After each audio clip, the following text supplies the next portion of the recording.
وَلَا تَنْقِصُوا الْمِكْيَالَ، ایمان کی دعوت دینے کے ساتھ ساتھ اس قوم کے اندر جو بہت بڑی خرابی موجود تھی کہ ناپ تول کے اندر دھوکہ کیا کرتے تھے، گاہکوں کو نقصان دیا کرتے تھے، جب کسی سے کوئی چیز لینی ہوتی تھی تو پوری لیتے تھے، اور جب دینی ہوتی تھی تو کمی کر کے دے دیا کرتے تھے، ٹھگی کیا کرتے تھے، دھوکہ دیا کرتے تھے۔ تو حضرت شعیب علیہ السلام نے لوگوں کو سمجھایا کہ لا تنقصوا المیکیال والمیزان، لوگوں ناپ اور تول کے اندر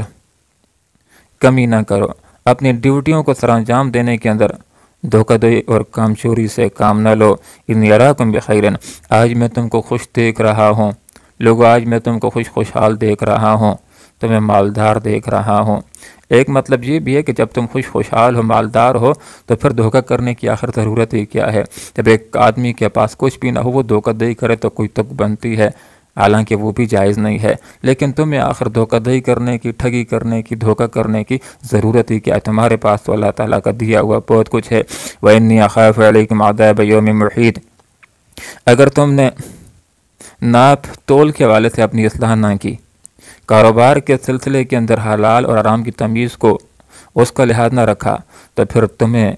تمہارے حوالے سے مجھے بڑے دن کی عذاب کا ڈر ہے کہ دنیا کے اندر بھی عذاب آ سکتا ہے، اس بے ایمانی کی وجہ سے، اس ظلم کی وجہ سے، اس خیانت کی وجہ سے، اس لوٹ مار کرنے کی وجہ سے، اس ناپ تول میں کمی کرنے کی وجہ سے آخرت کے اندر بھی تمہاری اوپر عذاب مسلط ہوگا۔ ان آیات سے ہمارے سامنے ایک بات یہ بھی آ جاتی ہے کہ ایسی بات نہیں کہ کھانا کمانا یہ دینداری کا حصہ نہ ہو، بلکہ یہ ایمان کا، دینداری کا، اسلام کا، عبادت کا ایک حصہ ہے۔ آخرت کے اندر حضرت انسان سے جو 5 سوال کیے جائیں گے، ان 5 سوالوں کے اندر 2 سوال یہ بھی ہوں گے، اے انسان بتلا مال کو کس طرح کمایا تھا، حلال کے ذریعے سے یا حرام کے ذریعے سے، اور ایک سوال یہ بھی ہوگا کہ مال کو خرچ کس طرح کیا تھا، جائز راستوں کے اوپر یا حرام چیزوں کے اوپر۔ ان 2 سوالوں کے وہاں پر ہم نے جواب دینے ہیں۔ اس لیے آپ صلی اللہ علیہ وسلم نے تو ایک روایت کے اندر یہ بھی ارشاد فرما دیا، حدیث کا مفہوم یہ ہے کہ وہ تجار، وہ تاجر کہ جو ایسی تجارت کرتے ہیں جس میں نہ جھوٹ بولتے ہیں، نہ جھوٹی قسمیں اٹھاتے ہیں، نہ کسی کو نقصان دیتے ہیں، یہ امانت دار تجار آخرت کے اندر انبیاء کے ساتھ اٹھائے جائیں گے۔ اور وہ تاجر جو جھوٹ بولنے والے، جھوٹی قسمیں اٹھانے والے، دوسروں کو دھوکہ دینے والے،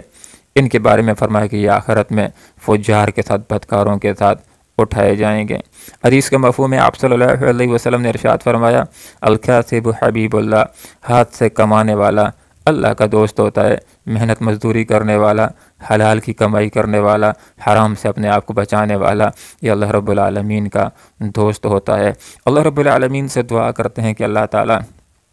حلال کمانے کی توفیق عطا فرمائے، اللہ تعالیٰ حرام سے ہم سب کو بچنے کی توفیق عطا فرمائے، تاکہ ہماری عبادات بھی قبول ہو سکیں اور ہماری دعائیں بھی قبول ہو سکیں۔ اللہ عمل کی توفیق عطا فرمائے، آمین۔ وآخر دعوانا ان الحمد للہ رب العالمین۔